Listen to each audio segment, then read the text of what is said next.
भनेर 6700 दिएको छ। ओपनिङ स्टक हो, ओपनिङ स्टकलाई डेबिटमा लेख्ने हो। हामीले के भनेको थियौँ भने एसेटको ओपनिङ ब्यालेन्सलाई ब्रान्च अकाउन्टमा सबै डेबिटमा राख्ने हो भनेको। अनि सेम डेटमा पिटी क्यासको पनि ओपनिङ ब्यालेन्स दिएको छ। त्यो पिटी क्यास भन्नुहोस्, पिटी क्यासको ओपनिङ ब्यालेन्स भनेर 1000 रुपियाँ दिएको छ। त्यसपछि प्लान्ट भनेर पनि दिएको छ। ओपनिङ ब्यालेन्स भनेको सुरुकै डेटमा हो। टु प्लान्ट भनेर पनि लेख्नुहोस्। प्लान्टको ओपनिङ ब्यालेन्स पनि 1000 दिएको छ। अनि त्यसपछि to goods send to branch, to goods send to branch, ब्रान्चमा गुड्स सेन्ड गरेको 40,800 भनेको छ। अनि ब्याङ्क भनेर खर्चको लागि कति तिर्यो भनेर दिएकै छ। टु ब्याङ्क एक्सपेन्सेस पेमेन्ट गरेको 4030 रुपियाँ दिए रहेछ। अनि टु ब्याङ्क नै लेख्नुहोस्। यो भने पिटी क्यासको लागि। अब यहाँनिर एउटा कुरा के ध्यान दिनु होला भने पिटी क्यासको ओपनिङ ब्यालेन्स 1000 भनेर दिएको छ। अनि पिटी क्यासको इम्प्रेस्ड सिस्टम भनेको छ। Imprest system of petty cash भने कस्तो हो भने तपाईले जति खर्च गर्नुहुन्छ अनि त्यो सबै अमाउन्ट चाहिँ खर्च गरेको जति हेड अफिसले पठाइदिने भने।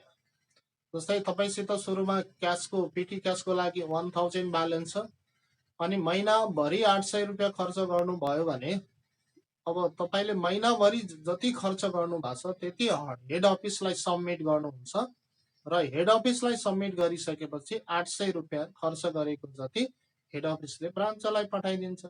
हामीले के पनि भनेको थियौँ भने हेड अफिसले पिटी क्यासको लागि कति पैसा पठायो त्यति लेख्ने हो भनेको थियौँ। अब कति हेड अफिसले खर्च ब्रान्चले कति गर्छ, ब्रान्चले गरेको खर्च लेख्ने हैन कि यहाँ कुनै पनि एक्सपेन्सेसको लागि हेड अफिसले पैसा कति पठायो भनेर लेख्ने हो। यहाँ क्वेसनमा भनेकै छ ब्रान्चले खर्च गर्यो भनेको छ क्वेसनमा त, तर ब्रान्चले खर्च गरे पनि जति खर्च गर्छ त्यति हेड अफिसले पठाउने हो। किनभने क्वेसनको सुरुमै भनेको छ यहाँ पिटी क्यास चाहिँ इम्प्रेस्ड सिस्टम लागू हुन्छ भन्न खोजेको के भने जति खर्च गर्छ त्यति बराबर हेड अफिसले पिटी क्यासको लागि अमाउन्ट पठाइदिन्छ र अर्को महिना फेरि 1000 नै ब्यालेन्स हुन्छ भन्ने हो। त्यसैले यो क्वेसनमा अब तपाईँ के भन्नु होला भने सर हेड अफिसले पिटी क्यासको लागि कति पठायो भनेर भनेको छैन, पिटी क्यास एक्सपेन्सेस कति भयो ब्रान्चले कति गर्यो मात्रै भनेको छ। हामीलाई त हेड अफिसले पठाएको पिटी क्यास चाहिने हो डेबिटमा लेख्नलाई त भन्नु होला। यहाँ क्वेसनमा के भनेको छ भने पिटी क्यासको इम्प्रेस्ड सिस्टम हो। इम्प्रेस्ड सिस्टम भनेको जति ब्रान्चले खर्च गर्छ हेड अफिसले त्यति नै पठाउँछ। त्यसैले टु बाइङ भनेर पिटी एक्सपेन्सेसको लागि 800 रुपियाँ पठाएको हो भन्ने है, यहाँनिर ध्यान दिनु होला। अनि क्रेडिट साइडमा लेख्नुहोस्, क्रेडिट साइडमा बाय बाइङ भनेर लेख्नुहोस्। बाइङ भनेको अब क्यास सेल कति गरेछ त्यो पनि लेख्नु पर्यो। अनि क्यास सेल हो एउटा त, एउटा क्वेसनमा के भनेको छ भने सेल अफ प्लान्ट पनि भनेको छ। प्लान्ट बेच्या पैसा पनि ब्रान्चले राख्ने हैन, हेड अफिसलाई नै दिने हो। त्यसैले क्यास सेल हेर्नुहुन्छ भने 60,700 हो। क्यास सेल हामीलाई क्वेसनमा दिएकै छ 60,700। अनि सेल अफ प्लान्ट भनेर तपाईलाई दिएको छ 900।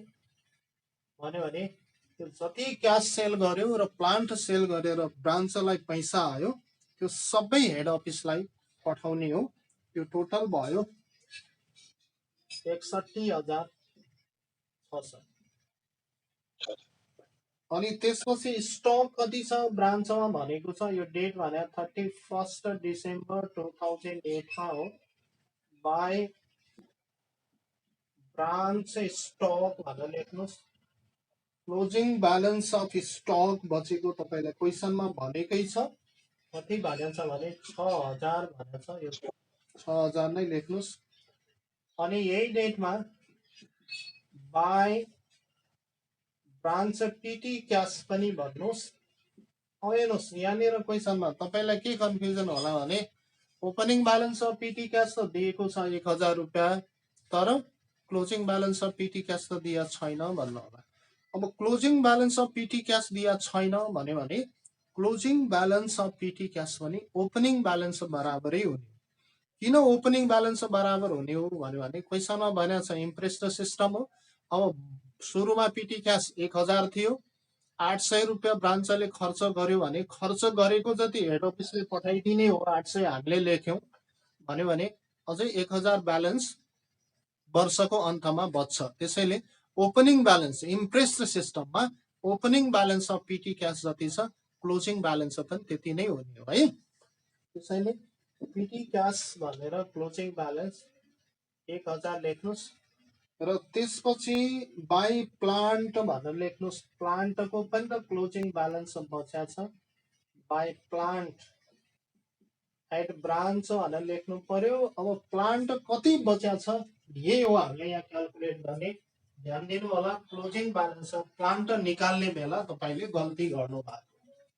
तपाईँको गल्ती भएको भनेको क्लोजिङ ब्यालेन्स अफ प्लान्ट निकाल्ने बेला मात्रै हो, अरू त यो क्वेसनमा केही पनि छैन। तपाईँ हेर्नुहुन्छ भने यहाँ दुईटा कुरालाई फोकस गर्नु पर्यो।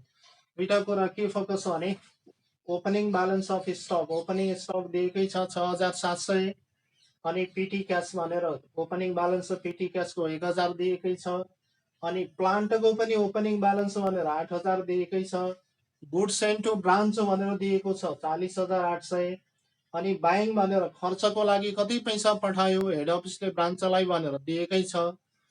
अनि पिटी क्यासको कुरा ध्यान दिनु पर्यो।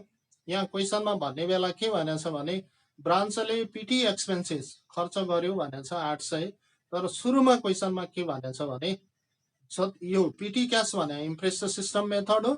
इम्प्रेस्ड सिस्टम मेथड भने अथवा रिइम्बुर्समेन्ट भन्छ के भने जति सुरुमा ब्यालेन्स छ त्यो ब्यालेन्स महिनाको अन्तमा अर्को महिनाको सुरुमा पनि त्यतिकै ब्यालेन्स हुन्छ, तर जति महिनाभरि खर्च हुन्छ खर्च गरेको हेड अफिसले पठाइदिने भनेको हो। हामीले यहाँ एक्सपेन्सेसहरू लेख्ने बेला ब्रान्चले कति खर्च गर्यो भन्ने कुरा लेख्ने होइन कि हेड अफिसले खर्चको लागि ब्रान्चलाई कति पठायो भन्ने कुरा लेख्ने हो। त्यसैले जति खर्च गर्छ ब्रान्चले पिटी क्यास एक्सपेन्सेसको लागि त्यति नै ब्रान्चले पठाउँछ 800 भनेर लेख्यो। अर्को यहाँ के ध्यान दिनु पर्यो भने अब बाई बाई क्यास कति आयो भनेर क्रेडिटमा लेख्ने हो। क्यास आउने भने त माल सामान क्यासमा कति सेल गर्यो त्यति क्यास आउने हो, प्लस यहाँ प्लान्ट पनि सेल गरेको छ, प्लान्ट सेल गरे पनि क्यासमा सेल गरेकै छ, त्यो दुइटै अमाउन्ट जोडेर 61600 हुने हो। ब्रान्चको क्लोजिङ स्टक भनेर तपाईँले दिएकै छ, क्लोजिङ स्टक क्रेडिटमा लेख्नु पर्यो। र पिटी क्यासको म भन्दै थिएँ पिटी क्यासमा कन्फ्युजन हुन्छ, ध्यान दिनु होला ब्रान्च अकाउन्ट पढ्ने बेला। पिटी क्यासको त क्लोजिङ ब्यालेन्स भनेर क्वेसनले दिया छैन, पिटी क्यासको क्लोजिङ ब्यालेन्स भनेर क्वेसनले नदिया भए जति ओपनिङ ब्यालेन्स हुन्छ त्यति नै क्लोजिङ ब्यालेन्स हुन्छ। हामीले इम्प्रेस्ड सिस्टमको कुरा गर्यौँ।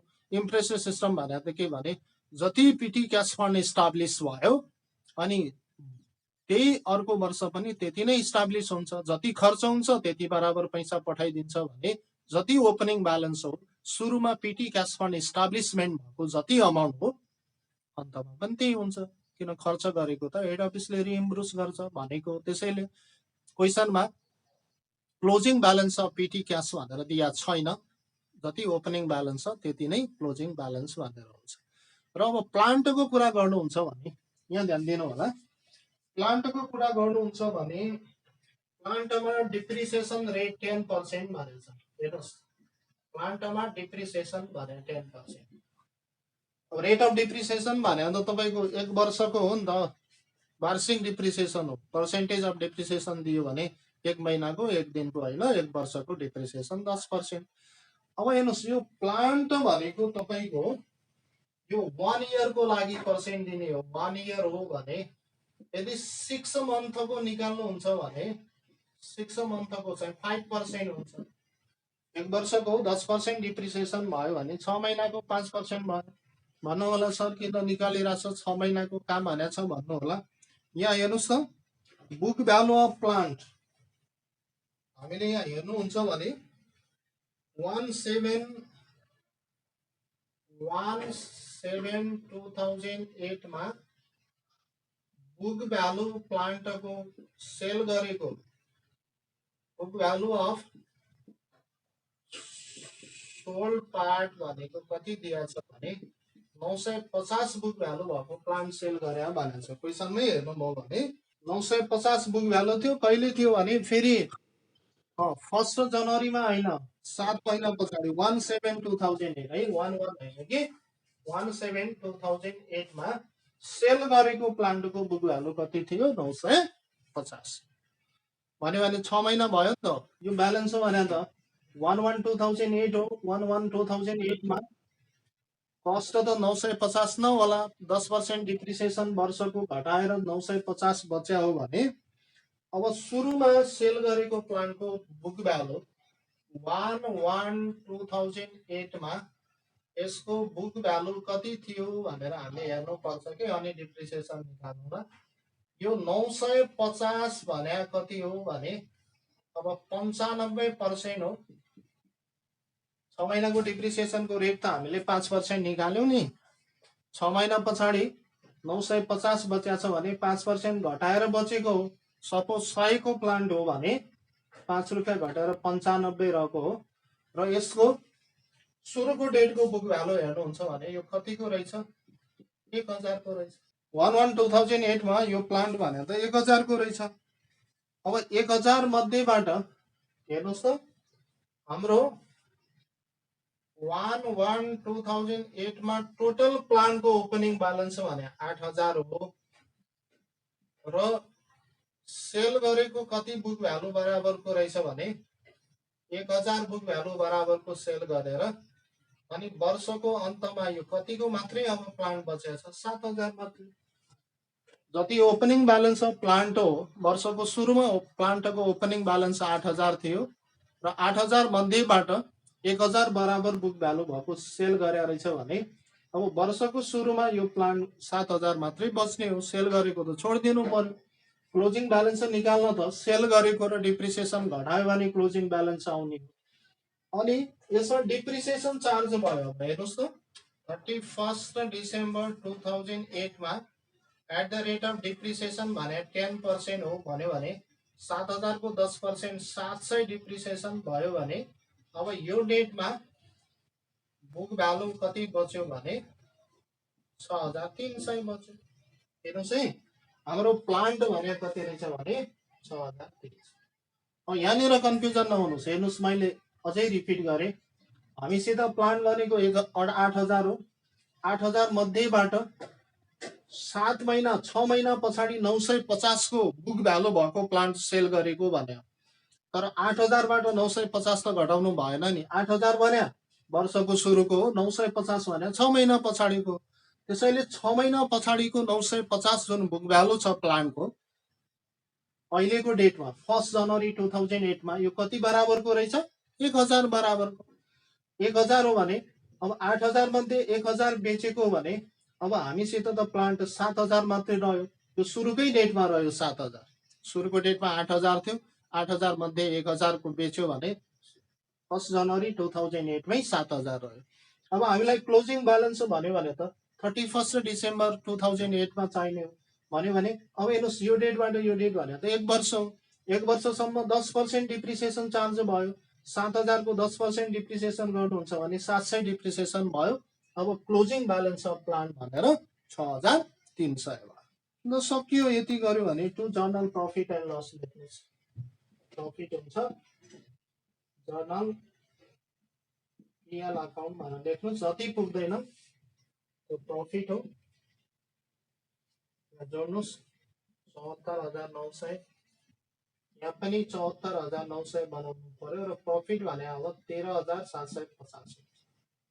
यति गर्यो भने हाम्रो क्वेसन नम्बर 4 मिल्छ आउँछ हैन यति।